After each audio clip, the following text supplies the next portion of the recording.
So the past few days, there's been quite a big tournament going on, which is, of course, the qualifiers for the Winter Premiere, a tournament organized by NGE, kind of like a new tournament organizer that's trying to like show that they want to be a big player in this scene, basically.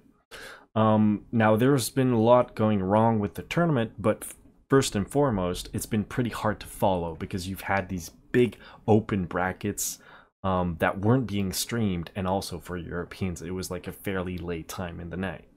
So I thought I'd do a bit of a recap to tell you what's been going on, right? So 4 days of qualifiers, these big 4 open single elimination brackets, and of course the winner in every one of these 4 qualifiers is automatically qualified, and then 4 other teams qualified through a point system based on like standings and where they placed in all those 4 brackets.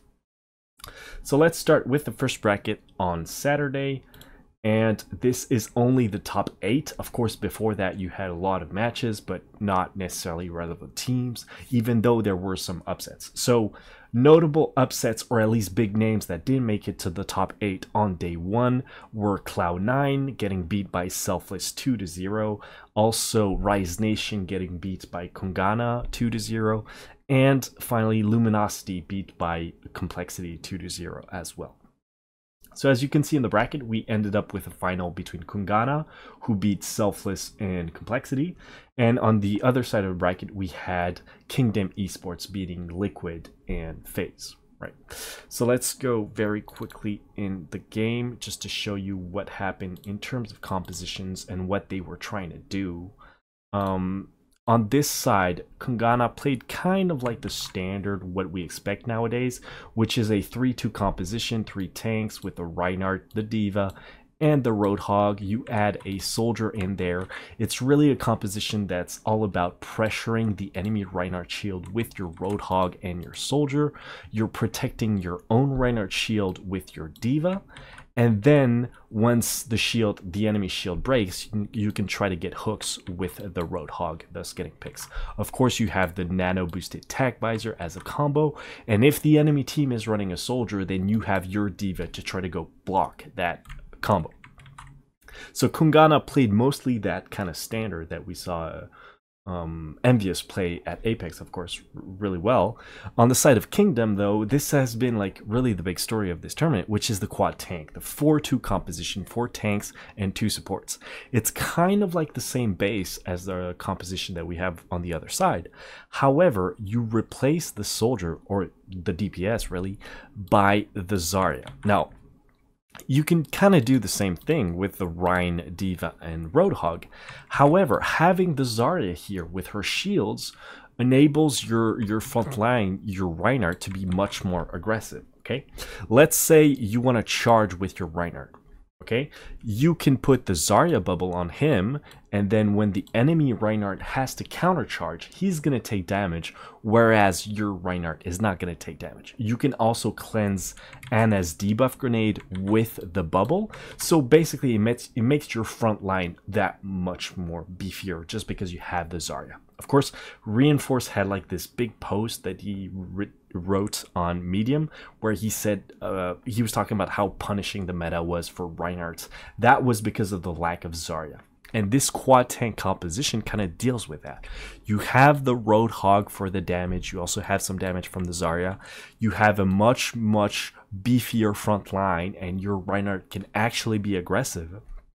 And you still have the D.Va to counter the enemy soldier, right? So going for this composition really did well for Kingdom. And I didn't even mention like who are on these teams. Of course, on Kungana we have Ajax and Connor J, who used to play for Kingdom, but on the side of Kingdom, you now have, at least they were trialing, so we don't know if this is going to be permanent or not, but you had Pooks and Gods, formerly from NRG, as well as Mangachu from formerly from Tempo Storm, right? And the other players, Juvenile, Sherlocky, and Jesus, were already in Kingdom, right? So most of the matches were played with these compositions. On the final map, we had Kingdom. No, the names are kind of messed up here in this overlay, but this was actually Kungana. Kungana tried to go for a dive composition, so 2 flankers and then your 2 dive tanks to try to be aggressive on the enemy team, but you still have the Roadhog that can kind of hook people, the Winston jumping in, or those flankers, right? So it didn't really end up paying off for Kungana, and they lost 3-0 to Kingdom, thus helping Kingdom qualify during this first day. So let's continue with day 2 of these qualifiers, and here's our top 8 bracket. Notable upsets, or at least big names that weren't here. We had Rise Nation, Selfless, and Method all being eliminated by a team called Citizen 7. As you can see here, they actually lost to Cloud9 after in the quarterfinals, but still some really good results for a team that I personally had never heard of. Also, we had NRG lost to Kungana 2-0, and Luminosity lost to Fnatic 2-1. So we ended up with this top 8.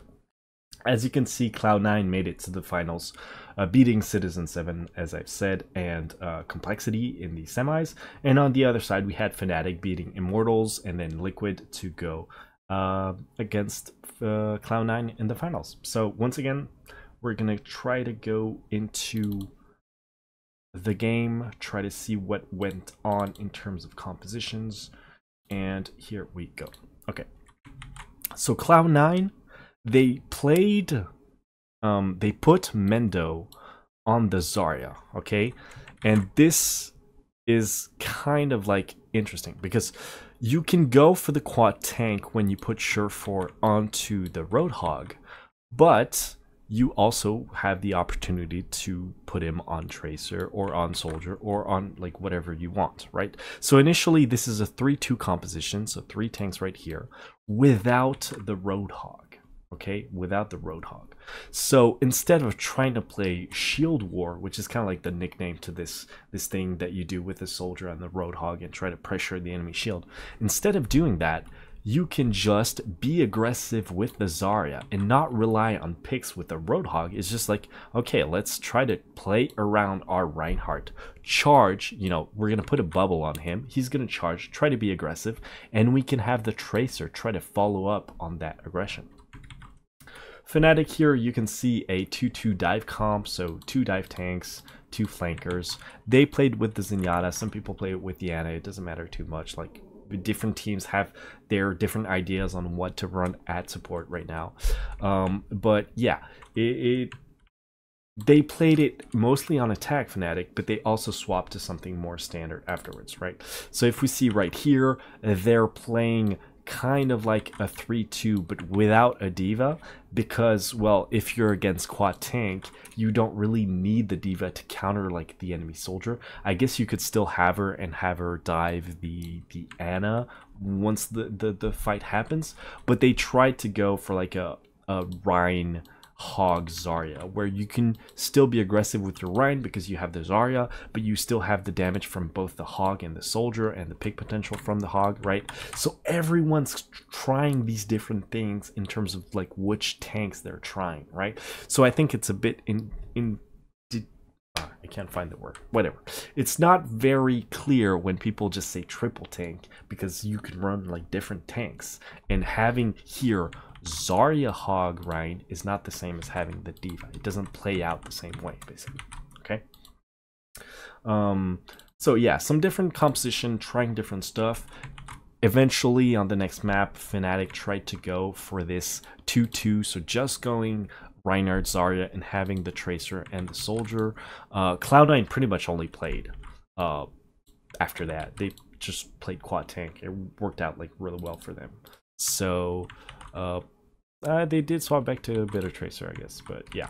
Another 2-2 composition here, not going for the Rein Zarya, but still putting some diva in there, and the double hit scan, you know, on Gibraltar for these high grounds and having some range. Okay, so a lot of different stuff, from these teams, and in the end we had yeah, Cloud9 just take it 3 maps to 1 versus Fnatic.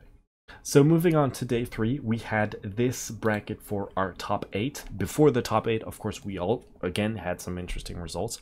Fnatic losing to Luminosity 2-0. Method losing to Rise Nation, same thing, 2-0. We had both Kungana and NRG losing to a team called Spicy Boys, new team that we've haven't really heard about. There's Sickness on that team that was formerly on Splice. There's Spo, who was on those like CLG and Team Solo Mit teams. The other guys I don't really know, or I don't recognize their names basically. But yeah, some interesting results from those guys. We also had FaZe lose to Citizen 7, the same guys that had upset Rise Nation, Method, and who was it? Selfless the previous day, right? So some really interesting results, some upsets, and some names that we don't know coming out of this big open bracket, which is really what's cool about these big open qualifiers.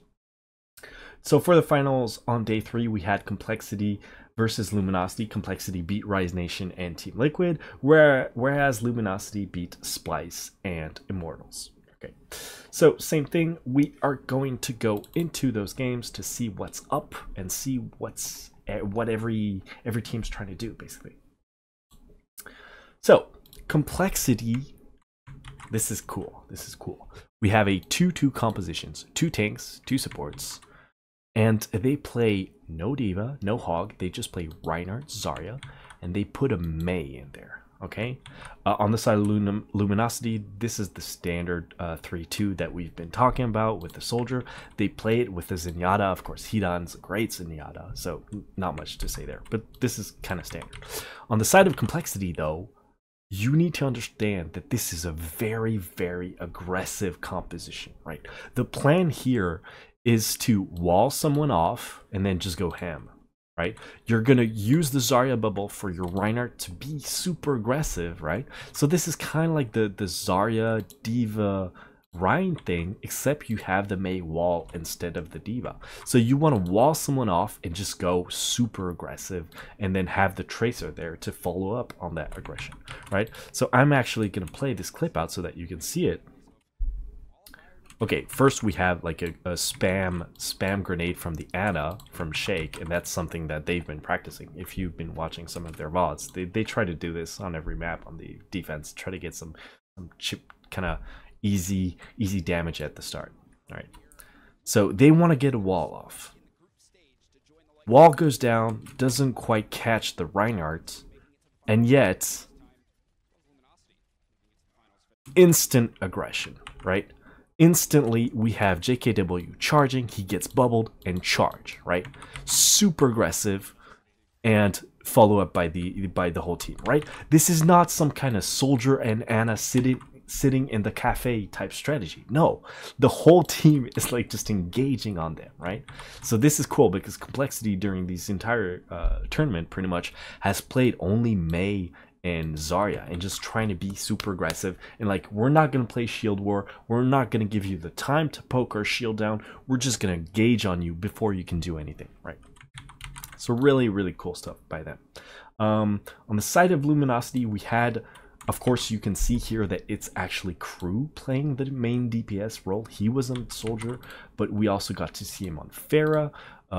This was King of the Hill, so Nepal. We still see Complexity playing the Mei, but Luminosity try to answer that with a Mei of their own on some of these Nepal maps, right? Same thing on Anubis. We still have the Mei here for Complexity.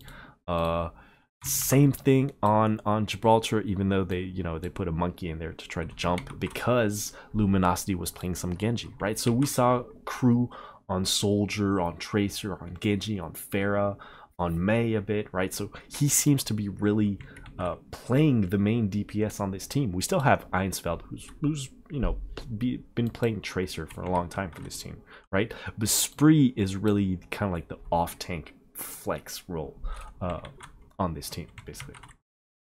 So some pretty cool stuff. This was the closest series out of all this qualifier, and in the end we actually had Complexity win 3-2. Very close series, and very entertaining because of Complexity's willingness to aggress with that Mei pick. Really cool stuff. So finally, our last day of these qualifiers, we had on day 4 this top 8.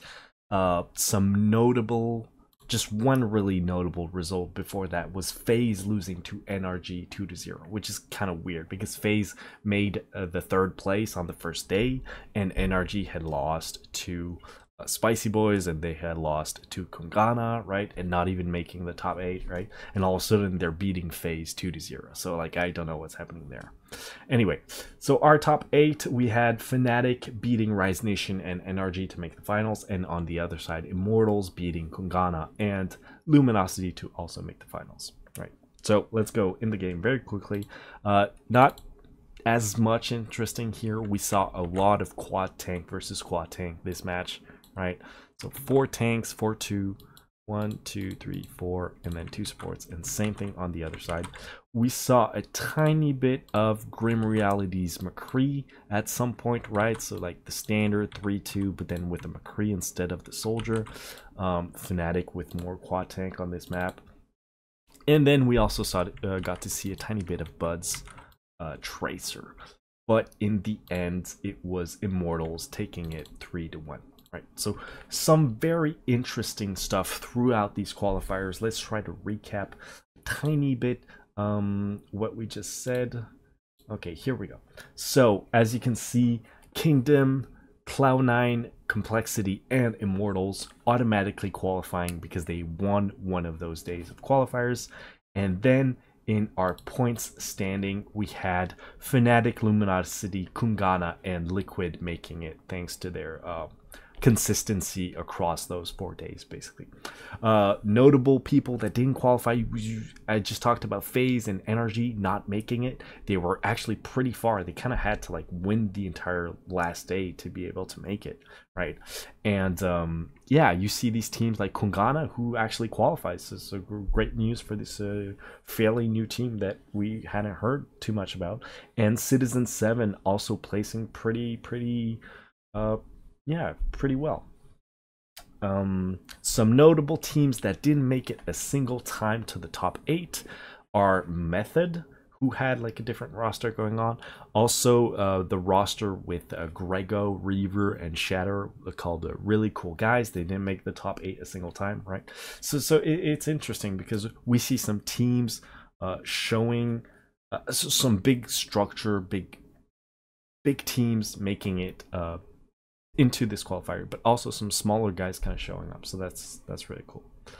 Overall, the tournament was very interesting in terms of like what the teams were playing, so in terms of analysis, because you had this quad tank, you had people with different ideas of what they wanted to do if they went triple tank, you had people trying different things in terms of supports. Because of all these tanks, we saw a lot more Zenyatta than we used to. Ana is still really good because she can sustain those tanks, right? So lots of things going on. Of course, the Mei from Complexity. Some people trying to go dive comp, probably because they saw Misfits do it at DreamHack, and they're like, well, if they're making it work, then maybe we can make it work, right? So a lot of things going on. Now, of course, I wouldn't read too much in the actual results themselves because, like, as I've said, the tournament has been pretty kind of mismanaged, basically, right? The map system, like this whole past 2 weeks, everyone's been talking about map systems. This one wasn't great as well.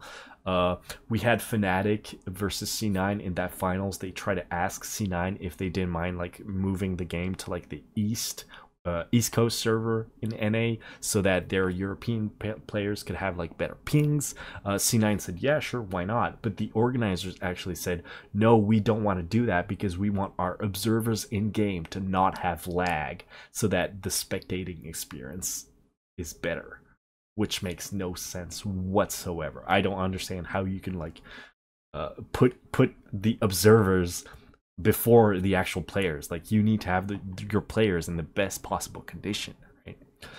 Also, something that is completely fucking unacceptable was having no stream delay, right?